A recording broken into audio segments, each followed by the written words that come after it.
Here we have a used 2013 Honda CR-V. This one comes in the EX-L trim level. And this color is going to be alabaster silver metallic. And then we have gray leather interior. Now the powertrain consists of a 2.4 liter naturally aspirated 4-cylinder engine, mated to a 5-speed automatic transmission. And that gets us 185 horsepower, 163 pound-feet of torque. But as we come around to the front end here, we get our halogen fog lights, halogen headlamps. I didn't turn them on. But just a little bit of fading on the lights there. Very few dents and cracks on the front. And then here we have our 17-inch aluminum wheels.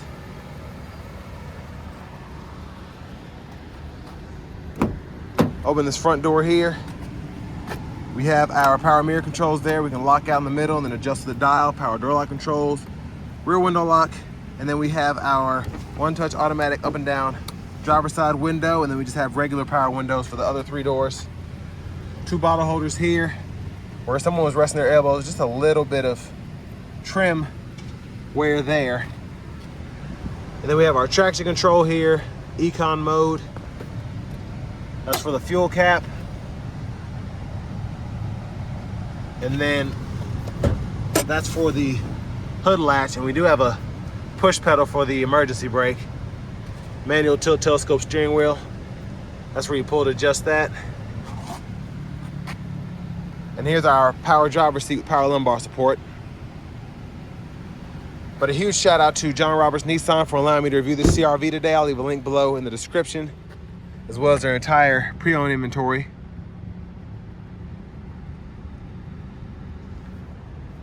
But let's go ahead and check out this legroom in the back. I have the seat up front adjusted for someone of my size, being 6'3" with longer legs.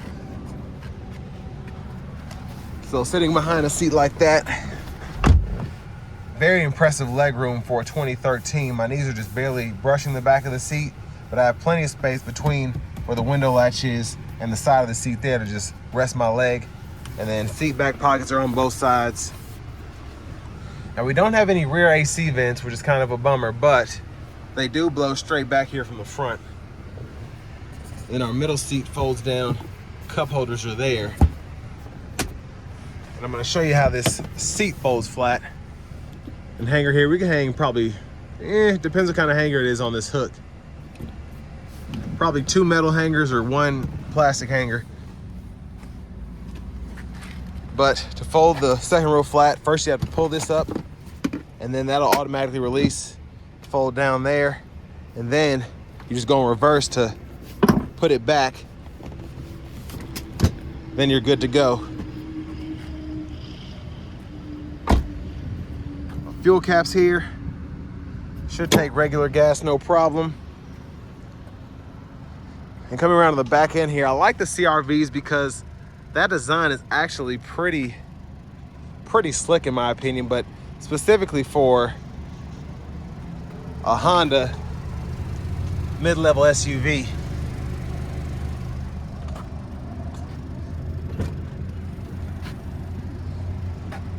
But I love that we get the cargo nets on the side. You can also just release the back and it won't fold flat, but, well, I guess it will fold flat, I lied.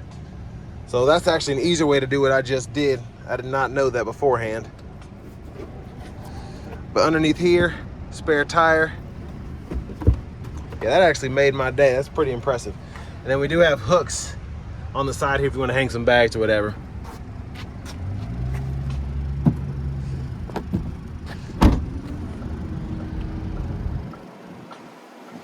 But coming around to the front passenger seat, we get a manual 4-way seat there.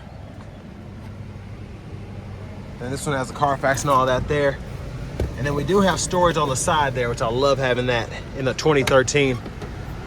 Lockable glove compartment, owner's manuals are still in this one. Hope I didn't break anything. Something flew underneath there, but oh well.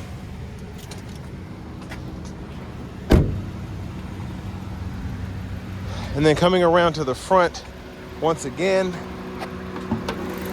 release is there for the hood. And there is that 2.4 liter 4-cylinder. And you just pull that up to hold the hood up. But let's go ahead and make our way and take a look from the driver's perspective. It's a hot day out today, so please excuse me for the fan noise from the AC, but leather wrap steering wheel feels nice still. Just a little bit of fading over the years, but nothing too noticeable.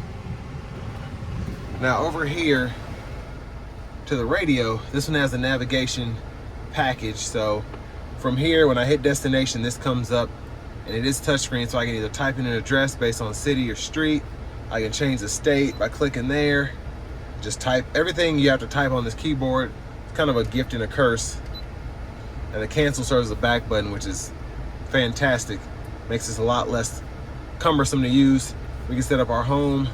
Then we can also just type in a place name, and it'll pull that up as well. But previous destinations, and there's a second menu there. And then the actual map itself, hit that map guide button, you can see all of that. And then you can zoom in and out using this button here. Then we have a seek, skip button. We do get AM, FM, XM radio, Bluetooth audio. Then we have a CD drive too. Hazards are there, CD drive's there. You can eject, volume, audio off, and then hit it again and we can adjust the volume down. And then down here we have our dual zone automatic climate controls. So can do that, set the auto mode, and then to cut that off, I just adjust the fan speed, and then this button here turns the whole system on and off. And then this is where we can decide where the air is coming from, and we can sync and unsync with the touch of a button. And then if it's sync, you can just unsync by adjusting the temperature here. But I just noticed, I love this trim they put in here. Gives you that kind of faux wood grain look. I love that. And then for the shifter, hit the button here, reverse, neutral, drive, then you have second, first, and then you hit this D3 button, and then that'll activate that. And then in reverse, backup camera's right there. But 2-stage heated seats for the front, driver and front passenger, 12 volt there, cup holders here, center console. You can either use this as a tray to hold your phone, or slide that back and you have a USB port, an aux input, and then a 12 volt and plenty of space underneath. Slide the sunshade back. We do get a power slide and tilt sunroof, and then we just hit it one time, open and shut. That's fantastic. There's a view of the back seat from up here. I still can't get over that this kind of vehicle allows you to one touch just fold that whole seat down. It's like two separate motions. I just find that impressive. But sunglasses holder, and oh, look at that. You keep an eye on your passengers from right here. Now to the steering wheel, hit this button. You can go through the menu up top here. And then if you want to change what's shown up there, hit this menu button. And you can go ahead and customize your settings or look at the vehicle information for your maintenance. So all of that is right in there. And then go to display setup. And that's how you can change your language if you want French or Spanish. So kind of weird, but it's whatever. And then when you're outside of that, this is a volume control, and you can go through your track list or radio station presets here. And it'll show you them down here as well as up there. And then all of your Bluetooth controls are here. This is also a back button. And then you have voice recognition here. Then all of your cruise controls are here. You just turn cruise on and off, then you can resume, set, cancel. Headlamp controls are here. Auto mode there. High beams, you can flash there. And then fog lights, blinkers. And then to the right stalk, you have your windshield wiper controls one time. Intermittent, low, high. You can adjust your intermittent here, and then you have your rear wiper there. Go either way there for the rear wiper fluid, and then push up for the front wiper fluid. And then in here, we can change what's shown in the middle part by clicking this. And that's where you can see the miles there, oil life. I like to keep an eye on the range. And then we do have our key fobs here. But next, let's go ahead and take this 128,000 mile 2013 CR-V EX-L out on the road for a quick test drive.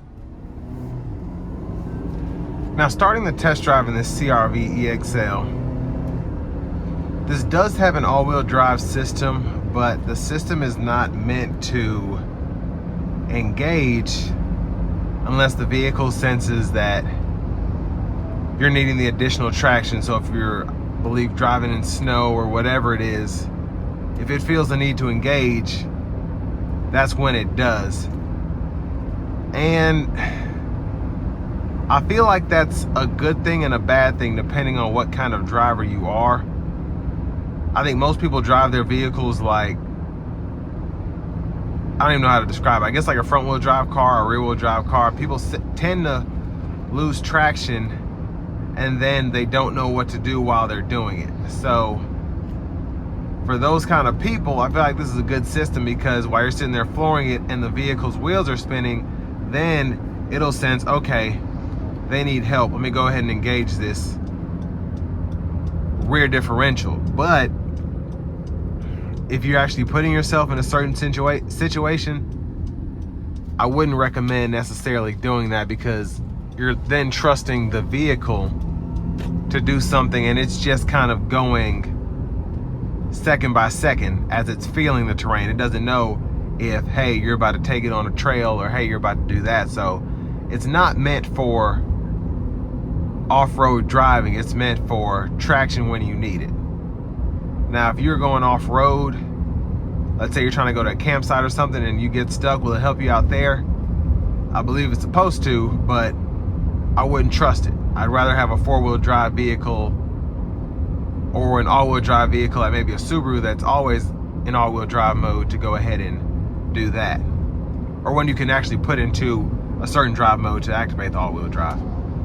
Here you don't have any buttons. It just kind of lights up when it tells you, or there's a button that lights up on the gauge that tells you, hey, I'm in all-wheel drive mode. So when you get one of these, it's really a front-wheel drive car.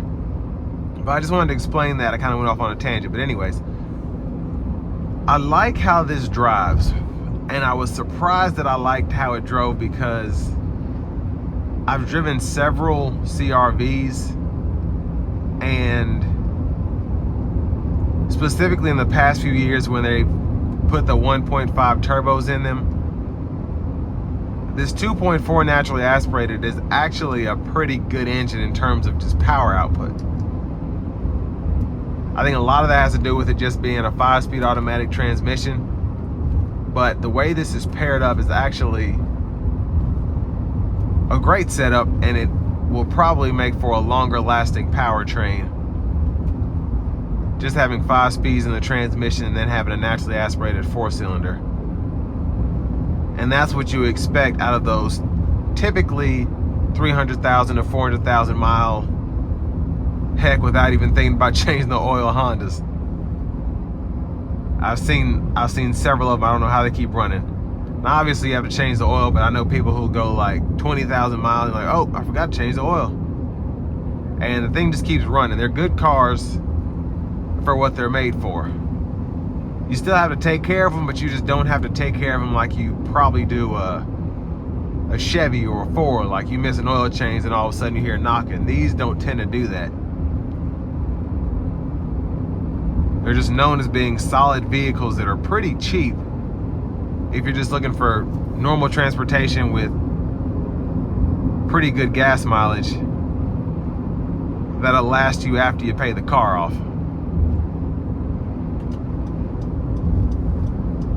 But again, driving dynamics, I like the ride on that kind of edgy road that I take for this loop was a lot more impressive than I was expecting.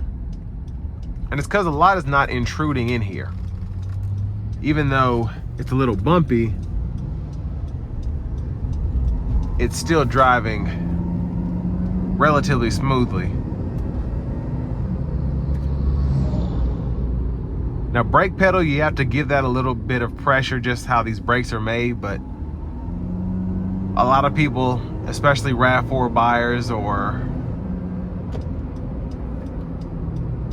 I guess rogue buyers, Nissan rogue buyers, they'll appreciate that. Let's give it some throttle here.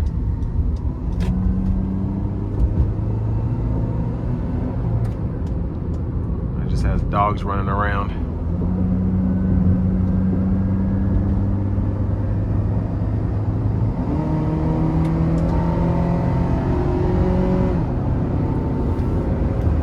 Now, not a speed demon, but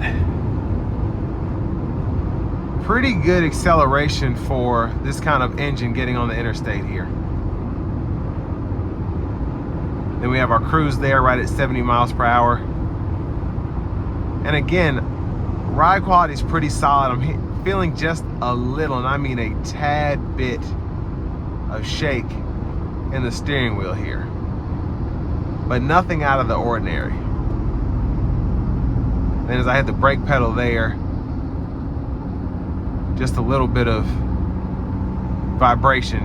I mean, just a little bit.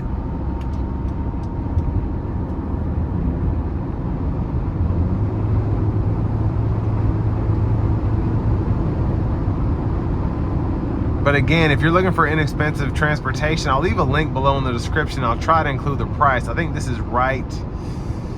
I don't even want to hold myself to that. It's definitely under $15,000, I think. I remember looking at the price thinking, man, that's kind of cheap for this car.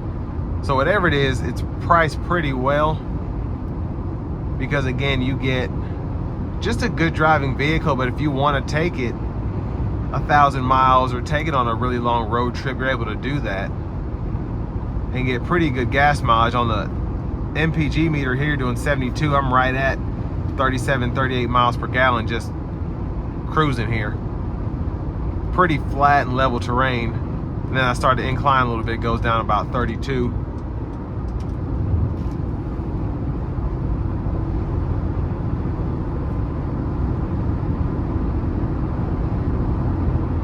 But sound acoustics in here, I'm barely hearing the wind noise. Road noise is not prevalent. If I listen for the tires, I can hear them, but I really can't. I feel like most of the sound is actually coming from the AC vents in the engine itself. But to end it all, it's a pretty good piece of transportation, and it's meant to be cheap. So it's cheap to operate, usually cheap to fix, and usually cheap to get in one. But they tend to last you a pretty good while. But another huge shout out to John Roberts Nissan for allowing me to review this SUV today. And this will bring me to the end of my review of this 2013 Honda CR-V EX-L.